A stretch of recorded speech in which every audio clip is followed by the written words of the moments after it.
Good morning and welcome to Thursday. I'm so glad you're here. And you know what? I can't believe it. We're almost finished. We only have one more day. You guys are doing great. And I would just like to say that I am so grateful that each of you were able to make this commitment to a detox and just taking this detox journey with me this week. So thank you so much for being here this morning. So, our encouraging word for today is gratitude is the right attitude. And that is so true. Research has played that out over and over. It's why I included in one of the things to do in the morning is to wake up and do a gratitude journal. Because sometimes just thinking of those things that we are grateful for first thing in the morning really makes a difference. So, as women with hormone fluctuations, we can certainly find ourselves in a mood, right? Or with the wrong attitude. And so that journaling activity really is something to help change that. It can help you get up on the right side of the bed, right? So, what were you grateful for this morning?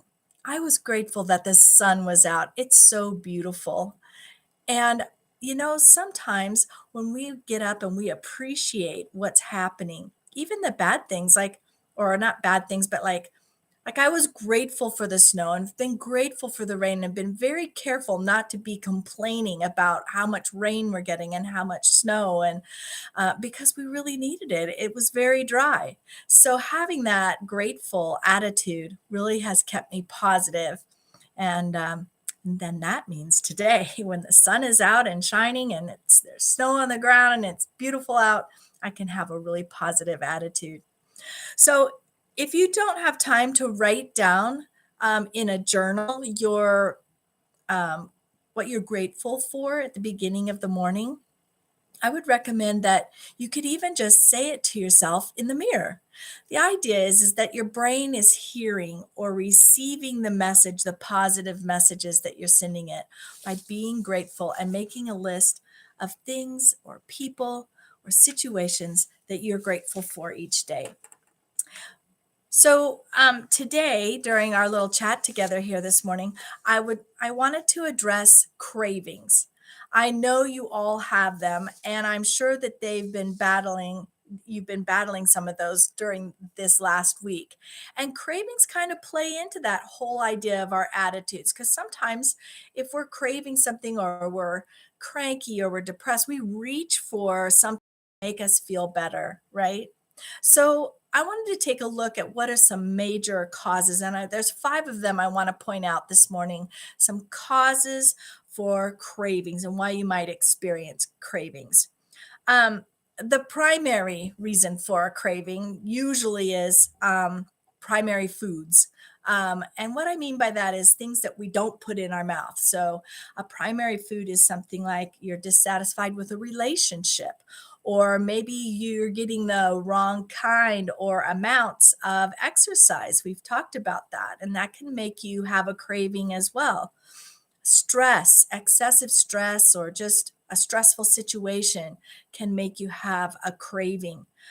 Or if you're depressed or bored or some of these other things, they can all cause us to use food as a substitute. So it's not that we're hungry or that we need a nutrition, we need to fix whatever that relationship or primary food issue is in our life.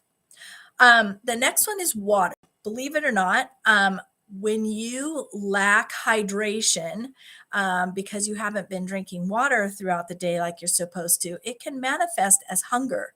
And so you may think that you're hungry when in reality, you're thirsty.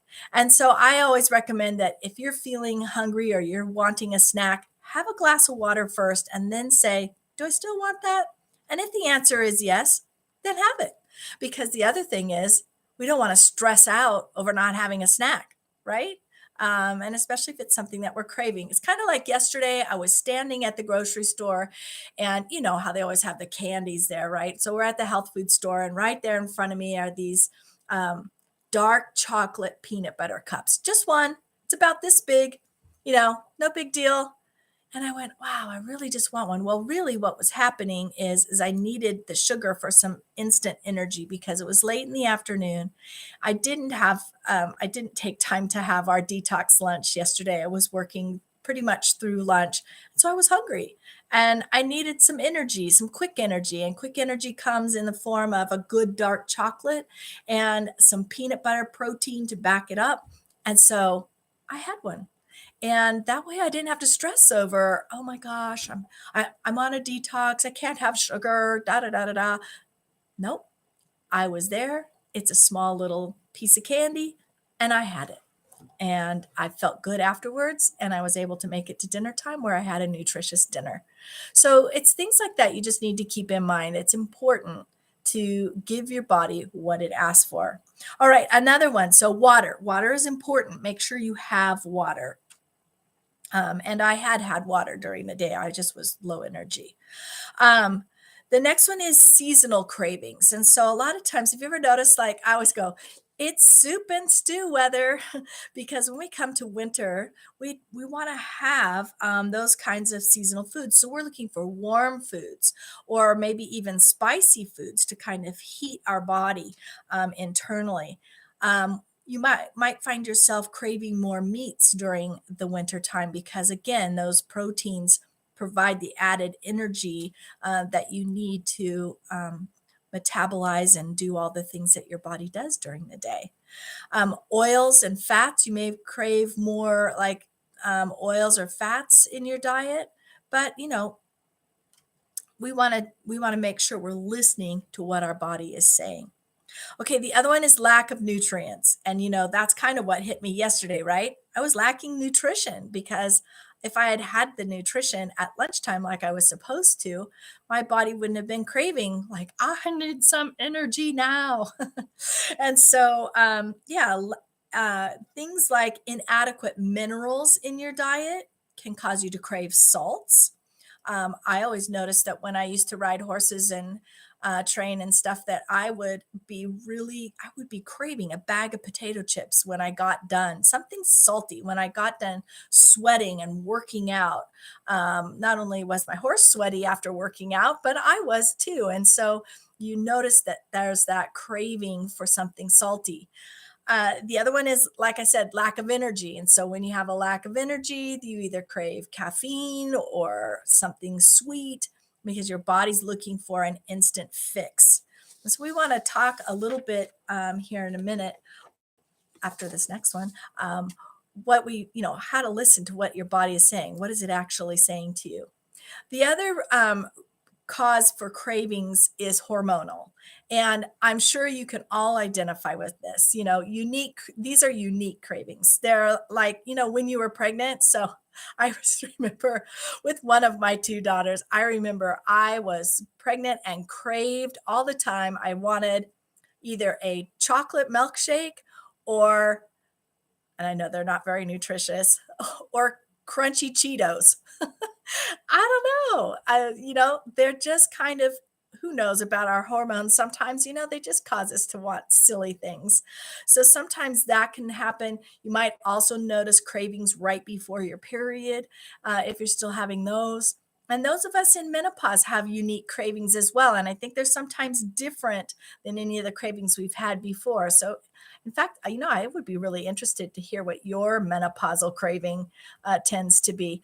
I know that for me, I have never been a big chocolate lover, but one of the things that I crave, and maybe it's because I've just trained myself that way, but is to have a little piece of chocolate. I never want like tons of chocolate, but I can crave just having a little piece of chocolate. Those peanut butter cups, that's why I wanted it, right?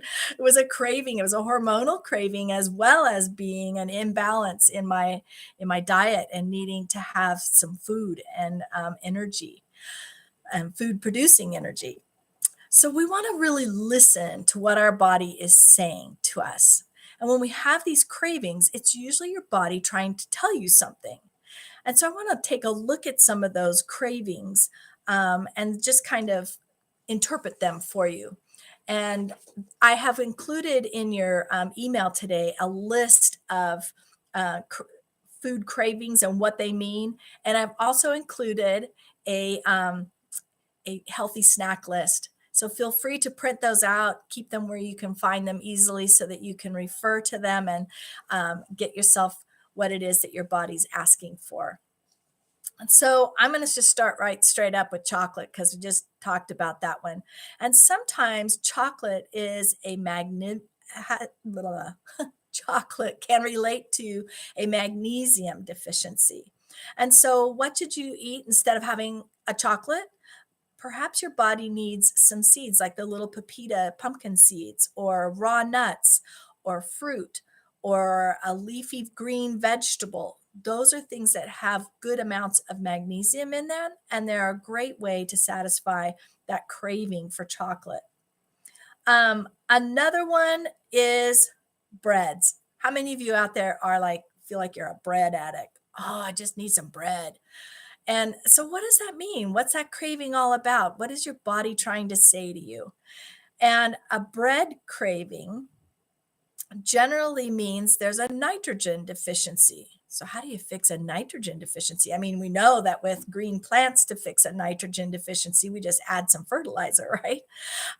But oatmeal and leafy green vegetables, there it is again, nuts, legumes like beans or peas or lentils, those are all have good amounts of nitrogen in them. And so you can actually fix your craving um, by um, by adding those kinds of foods to your diet instead of bread. Because sometimes, bread is not what we need, especially if it's got gluten in it and all the wrong carbohydrates. Um, Another one is salty snacks, and there's two things that salty snacks could be. Salty snacks could be the hormone deficiency or hormone fluctuation, like I mentioned before, and also could mean stress. And so when you've just exercised and sweated a bunch, that's actually your body actually has been stressed. And so that's another reason why salty snacks may be something that you want to reach for. So what could you have instead, or what could you eat? Um, you could have a kombucha. That would be really good, not only for fixing that salt craving, but also nourishing your gut and your gut microbiome. You might want to have the salty seaweed um, little packets. You've seen some of those in the health food store. Seaweed is a way to fix that. Um, Another one might be to have celery. Did you know that celery and watermelon are nature's natural electrolytes? Yeah. And so you could just have a celery stick with some peanut butter on it, and that would fix your salty snack. Um, so, those are a couple of things you might think about doing. And um, if you have that salty snack, you can read about the rest of these cravings and what they mean on the chart that I sent you, but I want to get to taking a look at our schedule. So today, let's see, where did I put my schedule? Today's schedule, we've got, oh, I must have left it over on my desk. Anyhow, today's schedule, we are